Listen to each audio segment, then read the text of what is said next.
In 1799, Napoleon Bonaparte seized power in France by plotting a coup within another coup, and he did it all without shedding a drop of blood. 1 year before the coup, France was at war with Great Britain and Russia, Austria, the Ottoman Empire, and some German and Italian states. But Napoleon was focused on Great Britain and wanted to cut off the country's routes to its profitable trading outposts in India.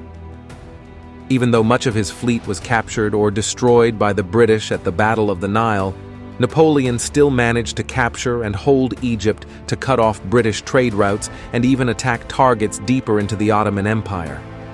But back home, the French weren't faring as well, suffering a series of defeats against their European enemies across the first half of 1799.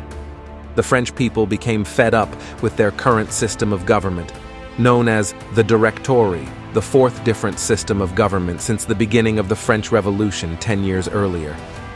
The Directory system included two legislative bodies, the Council of 500, a chamber of elected men that proposed laws, and the Council of Ancients, 250 elected men over 40 years old that approved laws.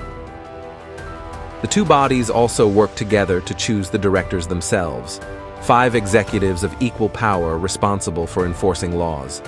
But by 1799, the Directory had brought France into war and near economic ruin. The people largely looked to the country's military for leadership. This is where Napoleon saw his chance. When British ships temporarily retreated from France's ports, Napoleon left Egypt and returned home a hero.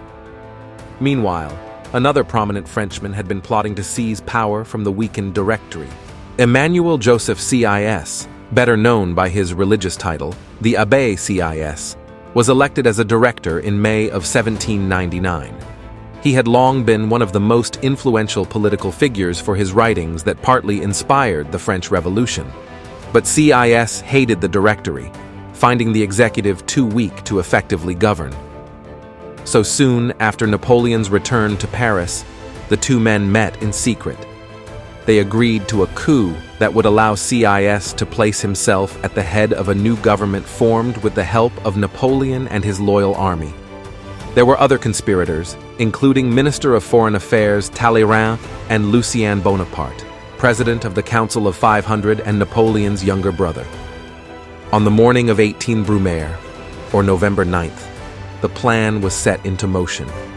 When Cis and Lucien Bonaparte informed their respective legislative bodies, there was a plot to overthrow the government.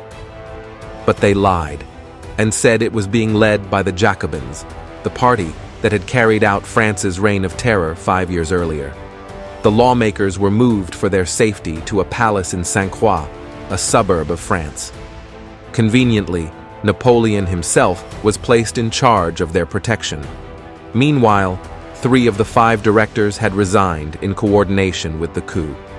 Cis, his ally Roger Ducos, and Paul Barras, a former lover of Napoleon's wife, Josephine. Talleyrand had been given 2 million francs to bribe Barras to resign, but he resigned on his own, so Talleyrand just pocketed the money for himself.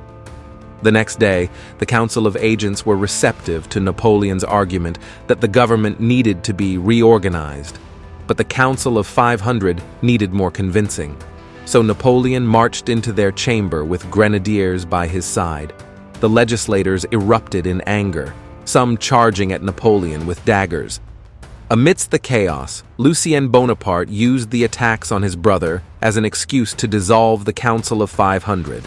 Napoleon's troops dispersed the rest of the council. The Council of Agents then dissolved the constitution, replacing the Directory with 3 consuls, Cis, Roger Ducos, and Napoleon. Cis's coup was complete, but Napoleon was not interested in sharing power. The new government quickly drew up the Constitution of the year 8, and Napoleon made sure he was its chief editor. With the new constitution, Napoleon wrested control away from Cis, using his supreme popularity to declare himself first consul, with Cis and Ducos secondary in power. Napoleon had succeeded in his coup within a coup, setting himself up to ultimately become dictator and all without a single life lost.